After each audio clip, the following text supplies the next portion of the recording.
चैत्र अमावस्या व्रत कथा। जय श्री कृष्णा, राधे राधे। आप सभी पर भगवान श्री कृष्ण की कृपा सदैव बनी रहे, इसी मंगल कामना के साथ आज के वीडियो का शुभारंभ करती हूँ।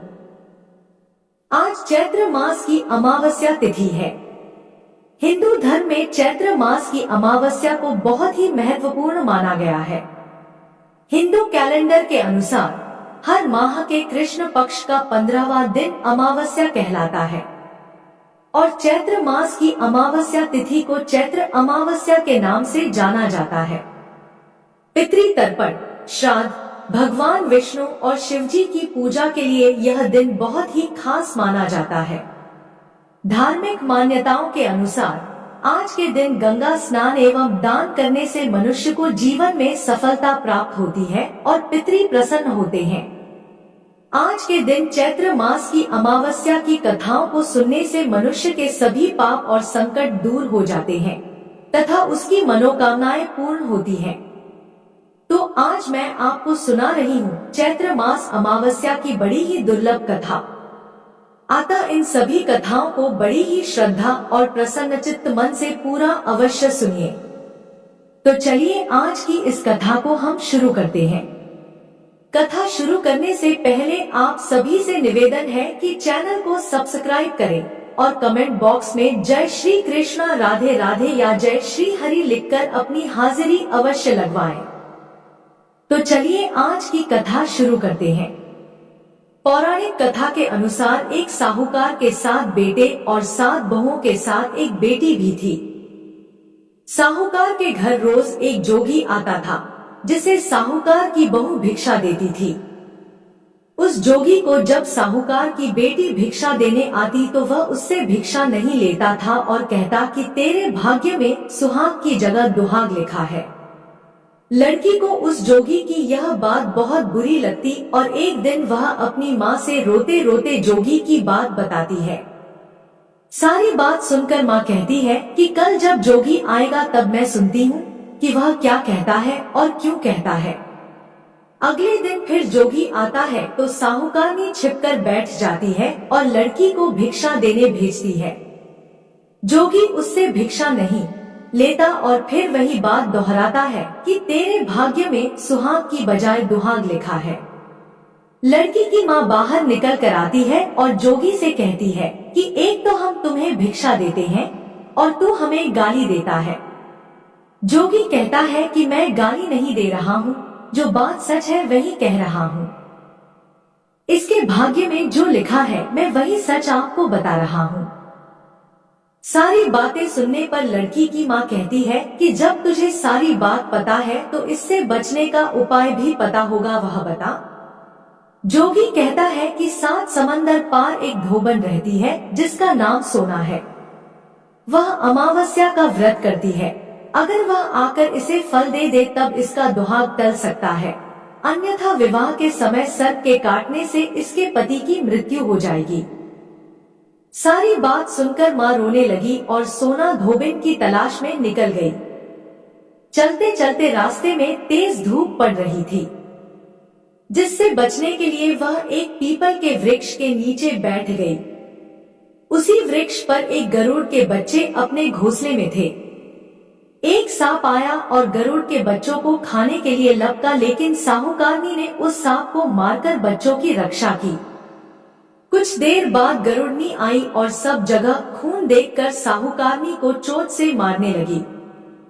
साहूकारनी बोली कि एक तो मैंने तेरे बच्चे को सांप से बचाया और तू मुझे ही मार रही है। सारी बातें जानने पर गरुड़नी बोली कि तूने मेरे बच्चों की रक्षा की है, इसलिए मांग जो चाहती है। साहूकारनी गरुड़नी से कहती है कि मुझे 7 समंदर पार सोना धोबिन के यहाँ छोड़ दो, और गरुड़नी ने वैसा ही किया।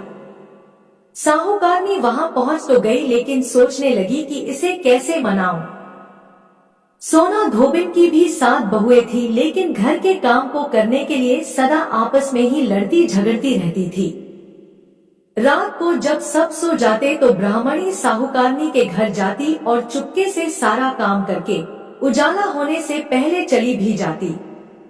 सारी बहुएं आपस में यही सोचती कि कौन सी बहू है जो सारा काम कर देती है, लेकिन एक दूसरे से पूछने की हिम्मत किसी की भी नहीं होती। एक दिन सोना धोबिन ने भी सोचा कि आजकल बहुएं लड़ती भी नहीं है और काम भी सारा हो जाता है। सोना धोबिन ने सारी बहुओं को बुलाया और पूछा कि आजकल तुम लड़ती भी नहीं हो और घर का सारा काम भी हो जाता है। सोना धोबिन ने अपनी बहुओं से पूछा, घर का सारा काम कौन करता है? बहुएं सास से झूठ कहती हैं कि लड़ाई करने से क्या फायदा, इसलिए हम मिलकर काम कर लेते हैं। सोना धोबिन को अपनी बहुओं की बात पर विश्वास नहीं होता और वह रात में जागकर स्वयं सच देखना चाहती है कि कौन घर का सारा काम करता है। रात होने पर सोना धोबिन छिपकर बैठ जाती है कि देखो कौन सी बहू काम करती है। रात हुई तो वह देखती है कि एक औरत चुपके से घर में घुस रही है। वह देखती है कि उसने घर का सारा काम कर दिया है और जाने की तैयारी में है। जैसे ही साहूकारनी जाने लगती है तो सोना धोबिन उसे रोकती है और पूछती है कि तुम कौन हो और क्या चाहती हो? साहूकारनी कहती है कि पहले तुम वचन दो तब बताऊंगी। सोना धोबिन वचन देती है। तब साहूकारनी कहती है कि मेरी बेटी के भाग्य में दुहाग लिखा है, लेकिन तुम अमावस्या का व्रत करती हो तो मेरे साथ चलकर उसे सुहाग दे दो। सोना धोबिन वचन से बंधी थी तो वह साहूकारनी के साथ चलने को तैयार हो जाती है। जाते हुए सोना धोबिन अपने बेटों व बहुओं से कहती है कि मैं इस औरत के साथ इसकी बेटी को सुहाग देने जा रही हूँ, लेकिन अगर मेरे पीछे से तुम्हारे पिताजी मर जाए तो उन्हें घी और तेल के कूप में डालकर रख देना। सोना धोबिन साहूकारनी के घर पहुँच जाती है। साहूकारनी अपनी बेटी का विवाह करती है तो फेरों के समय सोना धोबिन कच्चा करवा, दूध तथा तार लेकर बैठ जाती है। कुछ समय बाद सांप आया और दूल्हे को डसने लगा तो सोना धोबिन ने करवा आगे कर तार से सांप को बांध दिया और सांप मर गया। अब सोना धोबिन ने लड़की को सुहाग दिया और कहा कि अब तक मैंने जितनी अमावस्या की है वह साहूकार की इस लड़की को मिलेगा। अब आगे जो अमावस्याएं मैं करूंगी उनका फल मेरे पति और मेरे बेटों को मिलेगा। सभी लोग अमावस्या माता की जय जयकार करने लगे। सोना धोबिन अपने घर वापस जाने को तैयार हुई तो साहूकारनी ने कहा कि तुमने मेरे जमाई को जीवन दान दिया है, इसलिए तुम जो चाहो मांग लो। सोना धोबिन बोली कि मुझे कुछ नहीं चाहिए और वह चली गई। रास्ते में चलते हुए फिर से अमावस्या आ गई। उसने पीपल के पेड़ के नीचे बैठकर कहानी कही, व्रत रखा और पीपल के पेड़ की 108 बार परिक्रमा की। पीपल के पेड़ की पूजा के बाद वह घर जाती है तो देखती है कि उसका पति मरा पड़ा है। अब रास्ते में जो अमावस्या उसने की थी उसका फल अपने पति को दे दिया, जिसके प्रभाव से वह पुनः जीवित हो गया। सब कहने लगे कि तूने ऐसा क्या किया जो तेरा पति जिंदा हो गया। वह कहती है कि मैंने तो ऐसा कुछ नहीं किया है, बस रास्ते में अमावस्या तिथि आ गई थी जिसका मैंने व्रत किया, कहानी कही और पीपल के वृक्ष की 108 बार परिक्रमा की। अब सारी नगरी में ढिंडोरा पिटवा दिया गया कि हर कोई अमावस्या का व्रत करेगा, पूजा करेगा, कहानी कहेगा और पीपल के वृक्ष की 108 बार परिक्रमा करेगा। हे अमावस्या माता, जैसा आपने साहूकार की बेटी का सुहाग दिया वैसे ही सबको देना। अब आइए श्रवण करते हैं अमावस्या व्रत की दूसरी कथा। पौराणिक कथा के अनुसार एक गांव में सास और बहू अकेले रहते थे और उनका बेटा विदेश में कमाने के लिए गया हुआ था। सास और बहू बहुत प्रेम से रहते थे, दोनों एक दूसरे की देखभाल भी करते थे। एक दिन बहू ने खाना नहीं खाया। तब सास बहू से पूछने लगी कि बेटा, आज तुमने खाना क्यों नहीं खाया? तब बहू कहने लगी, सासू माँ, आज मेरा अमावस माता का व्रत है, इसीलिए मैंने खाना नहीं खाया। तब सास ने कहा, बहू, यह व्रत क्या होता है और इस व्रत को करने से क्या फल मिलता है, मुझे भी समझाओ। तब बहू कहने लगी, सासू माँ, अमावस माता का व्रत करने से बहुत पुण्य मिलता है। घर में अन्न धन भरा रहता है, सुख शांति बनी रहती है और अटल सुहाग मिलता है तथा पुत्र की प्राप्ति होती है। इसी तरह से 3 पनौती अमावस माता का व्रत भी रखा जाता है। इस व्रत में हर वर्ष अलग अलग खाना खाया जाता है और विष्णु भगवान के मंदिर में चढ़ावा चढ़ाया जाता है या फिर किसी ब्राह्मण को दान दक्षिणा दी जाती है। इस व्रत में पहले साल शक्कर, घी और चावल से बना खाना खाया जाता है। पहले साल व्रत पूर्ण होने के बाद 1.25 किलो चावल, 1 कटोरी घी और 1 कटोरी शक्कर का दान किसी ब्राह्मण देवता को दान में दिया जाता है। दूसरे साल जौ, घी और शक्कर से बना खाना खाया जाता है। इसी तरह जब दूसरे साल का व्रत पूर्ण हो जाए तब 1.25 किलो जौ, 1 कटोरी घी और 1 कटोरी शक्कर किसी मंदिर में चढ़ाया जाता है या किसी ब्राह्मण को दान में देना होता है। तीसरे साल गुड़, तिल और घी से बने व्यंजन खाने चाहिए। जब तीसरे साल व्रत पूर्ण हो जाए तब आधा किलो तिल, गुड़ और 1 कटोरी घी किसी मंदिर में चढ़ाया जाता है या ब्राह्मण को दान में दिया जाता है। सासू माँ इसे ही 3 पनौती अमावस्या का व्रत कहा जाता है। फिर बहू बताने लगी कि माँ जी, इस व्रत का संकल्प लेने के बाद इसे पूरा करना जरूरी होता है। अगर पूरा नहीं कर सकते तब घर परिवार में झगड़ा और अशांति हो जाती है। तब सासू माँ कहने लगी, बहू मेरी तो उम्र हो गई है लेकिन तुम यह व्रत जरूर करना। तब बहू यह व्रत करना प्रारंभ करती है।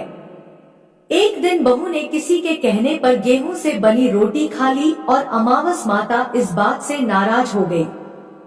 जो सास और बहू कभी बहुत प्रेम से रहती थी, अब उन दोनों में झगड़े होने लगे। सभी गांव वाले भी हैरान हो गए कि इनके घर में यह सब क्या हो रहा है। सास अपनी बहू को कहने लगी, जब से तुम हमारे घर में बहू बनकर आई हो तब से हमारे घर की लक्ष्मी चली गई है। तुम हमारे लिए बिल्कुल शुभ नहीं हो।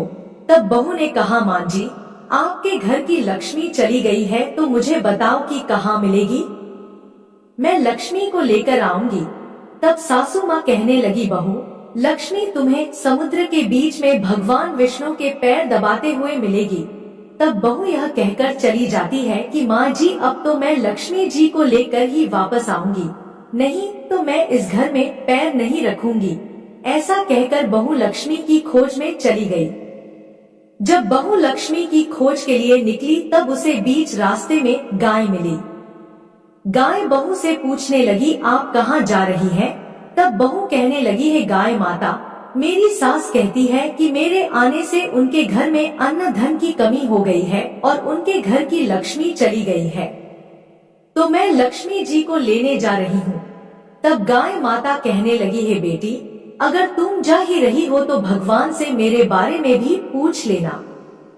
तब बहू कहने लगी, ठीक है गाय माता, मैं आपके बारे में भी पूछ लूंगी। तब गाय माता कहने लगी, जब मेरा बछड़ा होता है तो वो मर जाता है, जिंदा नहीं रहता। तुम लक्ष्मी जी से पूछ लेना कि आखिरकार मेरे साथ ऐसा क्यों हो रहा है, मैंने ऐसे कौन से कर्म किए हैं जिसकी सजा मुझे मिल रही है। तब बहू कहने लगी, गाय माता, मैं आपके बारे में जरूर पूछ लूंगी। ऐसा कहकर बहू आगे बढ़ गई। जब आगे बढ़ी तब रास्ते में उसे घोड़ी मिली जिसके गले में घंटी बंधी हुई थी। घोड़ी ने भी कहा, बेटी तुम मेरे दुख का निवारण लक्ष्मी जी से पूछ लेना। तब बहू कहने लगी, मैं जरूर पूछ लूंगी। ऐसा कहकर बहू आगे बढ़ गई। आगे जाते ही बहू को एक अंधा और बहरा बुजुर्ग मिला। उसने भी बहू से अपनी समस्या के निवारण के लिए पूछने को कह दिया। तब बहू उसकी समस्या भी भगवान से पूछने का कहकर आगे बढ़ गई। आगे जाते ही बहू को एक बूढ़ी औरत मिली जो कि हाथ और पैर से अपाहिज थी। उसने भी बहू से कहा, बेटी जब तुम भगवान से मिलो तो उनसे पूछना कि आखिरकार मैं अपाहिज क्यों हुई, मैंने ऐसे कौन से कर्म किए थे। तब बहू उसकी समस्या पूछने के लिए तैयार हो गई और फिर आगे बढ़ गई। आगे जाते जाते बहू बहुत थक गई और एक आम के पेड़ के नीचे बैठ गई। आम का पेड़ बड़ा खुश होकर बहू से पूछने लगा, बेटी तुम कहाँ से आई हो और कहाँ जा रही हो? तब बहू कहने लगी, मैं लक्ष्मी जी को लेने जा रही हूँ। तब पेड़ भी अपनी समस्या भगवान से पूछने के लिए कहने लगा, मेरे पेड़ पर लगे हुए आम खट्टे ही क्यों होते हैं? इस बारे में बहुरानी भगवान से जरूर पूछ लेना। तब बहू पेड़ की समस्या लेकर आगे बढ़ गई। थोड़ी दूर जाने पर बहू को एक तलाई मिली। वह भी बहू से कहने लगी, बहू तुम भगवान से पूछना कि मेरी तलाई का पानी इतना मैला क्यों है? कोई भी यहाँ आकर पानी नहीं पीता। तब बहू कहने लगी, जरूर पूछ लूंगी। ऐसा कहकर बहू आगे बढ़ गई। बहुत दिन से जंगल में चलते चलते वह थक गई थी। उसे भूख भी लगी थी, लेकिन खाने को कुछ नहीं मिला। तो वह भूख और प्यास से बेचैन हो गई और जंगल में बेहोश हो गई। उसी समय भगवान श्री हरि और माता लक्ष्मी घूमते हुए उधर जा रहे थे। तब माता लक्ष्मी विष्णु भगवान से कहने लगी, है नाथ, यह तो आपकी बहुत बड़ी भक्त है, आप इसके दुख का निवारण कीजिए।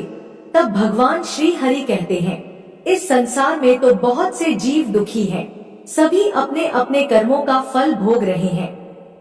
मैं किस किस के दुख का निवारण करूं? तब माता लक्ष्मी भगवान श्री हरि से विनती करने लगी, कहने लगी कि वह भूखी प्यासी है। अगर इसे ऐसे में जंगल में छोड़ दिया जाए तो जंगल के जानवर इसे खा डालेंगे। माता लक्ष्मी की बात सुनकर भगवान श्री हरि एक साधु का वेश धारण कर बहू के पास गए और उसे होश में लेकर आए। बहू के होश में आते ही साधु वेश में भगवान उससे पूछने लगे, तुम यहाँ क्यों आई हो और कहाँ जा रही हो? तब बहू ने सारी बात बता दी। उसकी बात सुनकर भगवान श्री हरि और माता लक्ष्मी प्रकट हो गए और उनके साथ साथ अमावस माता भी प्रकट हो गई। बहू यह सब देखकर उनके चरणों में गिरकर उन्हें प्रणाम करने लगी। तब अमावस माता बहू से कहने लगी, बेटी तूने मेरे व्रत को खंडित किया है, इसी की सजा तुझे मिली है, लेकिन अब मैं तुझे क्षमा करती हूँ। अब तुम घर को जाओ। तुम्हारा घर अन्न और धन से भर जाएगा, तुम्हारा घर सुंदर महल में बदल जाएगा और तुम्हारी सभी मनोकामनाएं भी पूर्ण हो जाएंगी। यह सब होने के पश्चात बहू ने रास्ते में जो जो भी मिला था उन सभी के दुखों का निवारण करने के लिए विनती की। तब भगवान श्री हरि कहने लगे, गाय ने कभी अपना दूध किसी और को नहीं पिलाया, इस कारण उसके बछड़े जिंदा नहीं रहते। तुम उसका दूध पी लेना, फिर उसके बाद उसके बछड़े जिंदा रहने लगेंगे। और घोड़ी पिछले जन्म में आटा पीसने वाली महिला थी। वह किसी को आटा पीस कर नहीं देती थी, इसीलिए उसके गले में चक्की के पाट बंधे हुए हैं। तुम उसके पाट खोल देना, वह बिल्कुल ठीक हो जाएगी। और वह बुजुर्ग कभी भगवान के मंदिर नहीं गया, ना ही कभी उसने भगवान के भजन सुने। तुम उसे ले जाकर मंदिर में दर्शन करवा देना, इससे वह ठीक हो जाएगा। अपाहिज महिला ने कभी अपनी जवानी में दान पुण्य नहीं किया, इसलिए उसकी यह सजा मिली है। तुम उससे कुछ भी दान करवा देना तो उसकी विकलांगता दूर हो जाएगी। और वह आम का पेड़, उसने तो कभी अपने पेड़ के आम किसी बच्चे को खाने नहीं दिए, इसी कारण उसके सभी आम खट्टे होते हैं। अब तुम उस पेड़ का आम खा लेना, फिर उसके बाद से उस पेड़ पर मीठे आम आने लगेंगे। और तलाई का पानी पिछले जन्म में देवरानी जेठानी थी। वह हमेशा आपस में झगड़ा करती रहती थी, इसीलिए उसका पानी मैला है। तुम उसका पानी पी लेना तो वह तलाई शुद्ध हो जाएगी। फिर लोग वहां आकर पानी पीने लगेंगे। इस प्रकार बहू ने भगवान श्री हरि, माता लक्ष्मी और अमावस माता को प्रणाम किया, उन्हें धन्यवाद किया और अपने घर लौटने के लिए तैयार हो गई। रास्ते में उसे जो जो भी मिला, उनकी सभी समस्या भगवान के कहे अनुसार वह दूर करती चली गई। सभी ने उसे भर भर कर आशीर्वाद दिया। घर पहुंचते ही उसका टूटा फूटा घर एक सुंदर महल में बदल गया। उसके घर में अन्न और धन के भंडार भर गए। अब बहू ने सासू माँ से कहा, सासू माँ, आपने तो सच में कहा था कि मैं आपके लिए शुभ नहीं हूँ। मेरे जाने से ही आपके घर में लक्ष्मी आई है। अब आप यहाँ रहे, मैं मरने जा रही हूँ। तब सास ने कहा, बेटी यह सब तुम्हारे अमावस माता के व्रत करने का फल ही हमें मिला है। तुम यहीं पर रहो, अब तुम यहाँ से कहीं नहीं जाओगी। इस प्रकार सास और बहू खुशी खुशी रहने लगे। और फिर एक दिन सास का बेटा भी विदेश से वापस लौट आया। घर में जब उसने खूब धन दौलत और धन के भंडार देखे, तब उसकी माँ ने सारी बात अपने बेटे को बता दी। इस प्रकार वह लोग खुशी खुशी रहने लगे और तीनों मिलकर अमावस माता के व्रत रखने लगे। बोलिए अमावस माता की जय। हे अमावस माता, इस कथा को कहने, सुनने और हुंकारा भरने वाले सभी भक्तों के घर में धन धान्य के भंडार भरना, सभी की रक्षा करना। अब आइए अंत में श्रवण करते हैं अमावस्या व्रत की तीसरी कथा।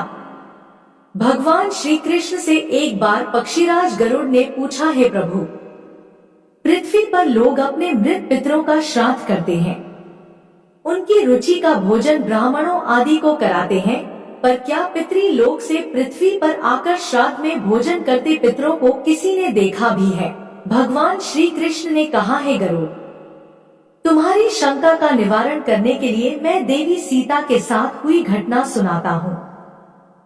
सीता जी ने पुष्कर तीर्थ में अपने ससुर आदि 3 पितरों को श्राद्ध में निमंत्रित ब्राह्मणों के शरीर में देखा था। वह कथा सुनो। भगवान श्री कृष्ण कहते हैं, हे गरुड़, यह तो तुम्हें ज्ञात ही है कि श्री राम अपने पिता दशरथ की आज्ञा के बाद वनगमन कर गए थे, साथ में देवी सीता भी थी। बाद में श्री राम को यह पता लग चुका था कि उनके पिता उनके वियोग में शरीर त्याग चुके हैं। जंगल जंगल घूमते सीता जी के साथ श्री राम ने पुष्कर तीर्थ की भी यात्रा की।